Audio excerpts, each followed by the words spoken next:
Folks. So I figured today we take a break talking about all the Lord of the Rings shenanigans. We're going to take a break from Lord of the Rings shenanigans. And I want to have... So I got a bunch of messages in the last 48 hours. By a bunch, I mean 4.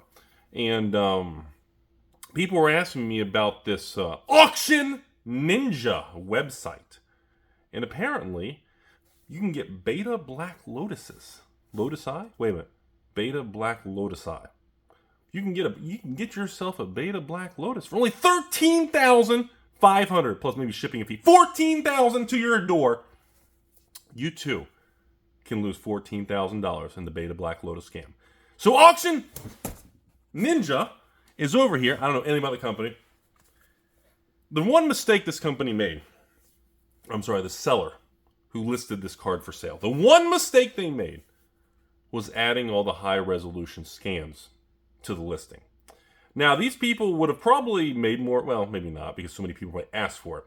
Usually, when you're dealing in something that you think is kind of, in the fairy dust fugazi bamboozling category, you don't really want to do high resolution scans. So in my opinion, what had happened was, this $14,000 beta black lotus was listed on the Ninja website. And then I don't think the seller knew the card was fake. And by fake, I mean it's a real Magic card, but it's rebacked. So what we have here are the credentials and the trademarks of a rebacked collector's edition card.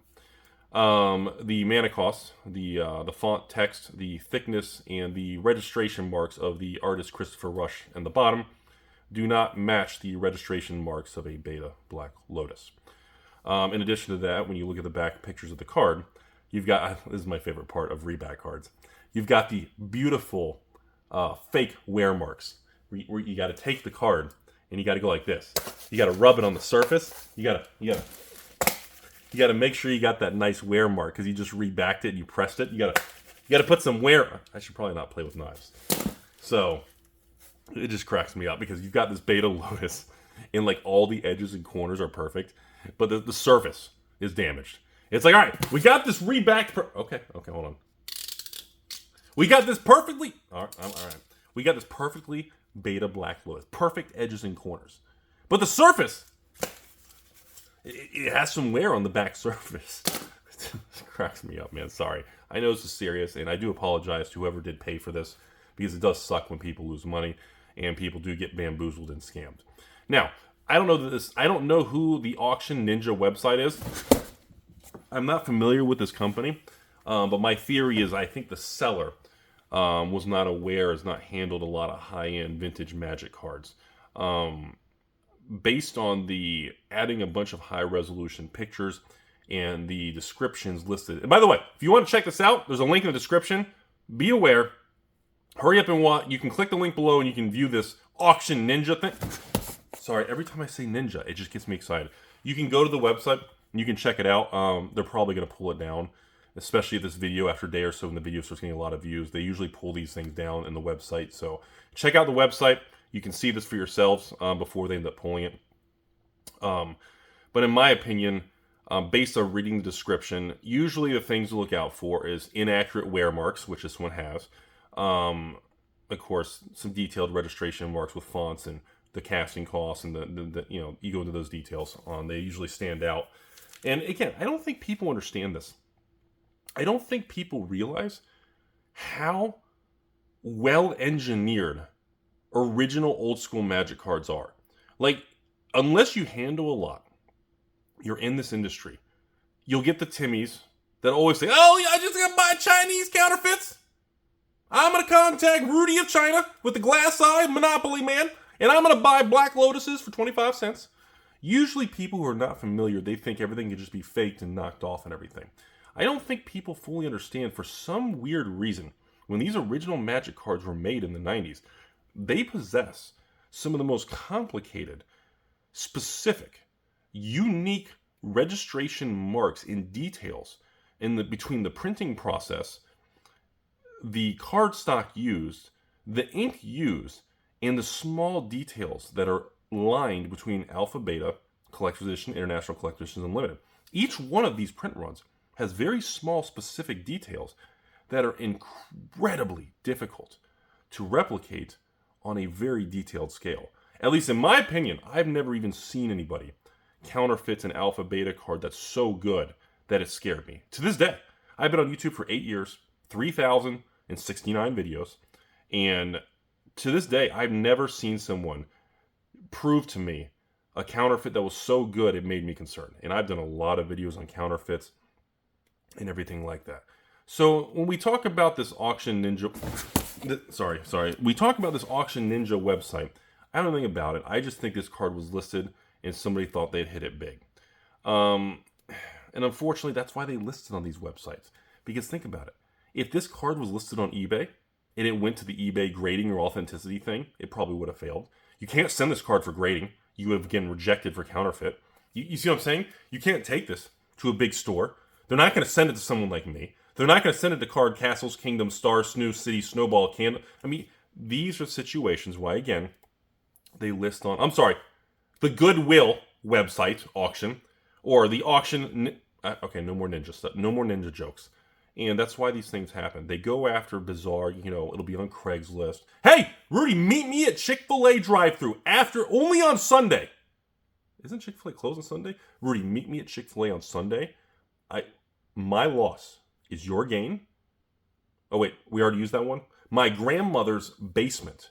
We found bricks of gold, the Indiana Jones skull, the boulder from the Indiana Jones movie. We found the original Beanie Baby. And we found the first time you got a haircut, Rudy. Like, it's always some ridiculous, stupid story that involves, I need to sell it fast, PayPal friends and family, cash only, on Chick-fil-A on a Sunday. It's always some stupid thing. And people get so excited. And they're so, I don't want to say desperate. People are so excited for the opportunity to own a piece of history or some sort of historical card that means a lot. It's a grail item. It's a bucket list item for anyone in the collectible world. And because of that, it tilts something in the brain that makes you not want to acknowledge certain other problems or risk aspects or risk things that, for example, in finance or an underwriter for a loan would be aware of. Those are the things that kind of scare those people. And again, that's why they go to these websites versus going to more credible professional people in a certain industry, because they don't want to get shot down or in trouble. So I feel bad. I don't know who bought this, whoever bought this card or anything involved. If you want to contact me and let me know what happened, like I said, I'll put a link to this auction website. I'm sure it's eventually going to get pulled down once this video starts getting more than 100 views, and I'm sure, like everything, it'll get pulled down. And we apologize. They'll backpedal like crazy. But like I said, folks, if it's too good to be true, and you're having to go to some bizarre thing, you're probably getting scammed. We've talked about this a million times. If you're buying hundreds of dollars or thousands of dollars of repacks on eBay, if you're going to some sort of bizarre website that came out of nowhere, if you have to do these things, you have to meet someone in an alleyway or Chick-fil-A on Sunday, or Rudy promises you a haircut, if you come home and your girlfriend or wife is like, I need you to leave for the day. I have Dr. Rudy coming by to repair my washer and dryer, but you can't be here. There's probably something shady going on. And I know people get excited in the moment, but remember, if you're really interested in this stuff, I'll say it again. If you're buying raw cards, buy from a reputable source. And no, you're probably not going to get fire sale, crazy deal of the lifetime opportunity.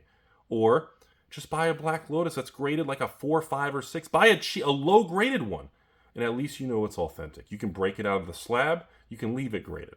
Or buy from a big company or store that's going to be around. And after you walk out, don't go and buy from Timmy's Emporium on a Black Lotus where you walk out of the building and the building falls over, or the building's a fake piece of paper and it just blows away. Don't buy from a shady place. So I had to make this video as people kept asking me about this particular auction. And a lot of people are wondering if it was real or not. And the fact that they added some high-resolution pictures of this beta Black Lotus. I mean, come on! Do you really think you're going to get a mint condition beta Black Lotus that has fake wear marks on the back for 13 grand?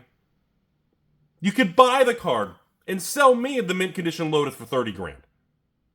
Like, you could buy it in 2-3 extra money. You could buy it and send it to any major store. You can put it on eBay and have them, you can send it off for grading and turn the 13 grand into 30. Like, I mean, it's just, come on. And I know the allure of that what if, maybe this time's different. I get it, but I just think people, it sucks that these things still go on. Because you know that I know that your wife's boyfriend knows that these type of listings are not targeted to me or companies or professionals or people who are big collectors, investors in magic. They're targeted to the average person who's looking for the deal of a lifetime, who will get sucked into an emotional opportunity, and they'll do riskier things that aren't good. And that's what's happening here. And hopefully this listing and this auction ninja crap, sorry to bash, maybe the company's fine, maybe it's just a seller, maybe it's an accident. I can't bash on them. We don't really know what the real thing was. We really can't bash on the seller of the company. I'm just letting you know, it's, in my opinion, based on what I see, I haven't handled the card, but based on what I see, it does not pass the registration in certain marks that are consistent. And if you don't believe me, go on eBay, type in Beta Black Lotus, put it on one screen, and get some of the big high-resolution pictures of Beta Black Lotus that's graded by BGS, PSA, or any grading company. Put it on one monitor, put this listing up, and look at the Christopher Rush at the bottom. Look at the mana symbol. Look at the fonts. Look at some of the details. And unfortunately, they don't line up. So hopefully this company or this seller doesn't require some sort of wire transfer to, the King Rudy in Antarctica or some prince somewhere in some country, or hopefully it was nothing shady or cash or something. So that's all I have today, folks. We're going to resume our Lord of the Rings shenanigans pretty soon. I'm still dealing with all the orders and processing all these things with collector boxes and commander sets and everything like that. And I know the Lord of the Rings thing's still going crazy. I'm sure by the time you watch this video, Lord of the Rings collector boxes are probably going to be $500 or $520 with shipping and tax, I'm sure. And that's all I have, folks. Have a beautiful day out there. And be careful, because like I said, money makes people crazy. And it will make some people do bad things. And not like rip you off and like, Rudy, you sold me Lord of the Rings for $7.99. And you overcharged me. I don't mean stuff like that. I mean, like, some people will just flat out steal or lie or do bad things. So make sure you surround yourself with good people and make sure you're not falling for get rich quick stuff. Life doesn't work that way. It is a long journey. It's a slow process. I don't have time for haircuts. And in the long game, if you stay focused, don't go for the quick kill, and chip away at it, it'll usually lead to a better path. So remember that, folks. As always, have a beautiful day, blah, blah, blah. Here's a look at my penis and blah, blah, blah. Thanks for watching.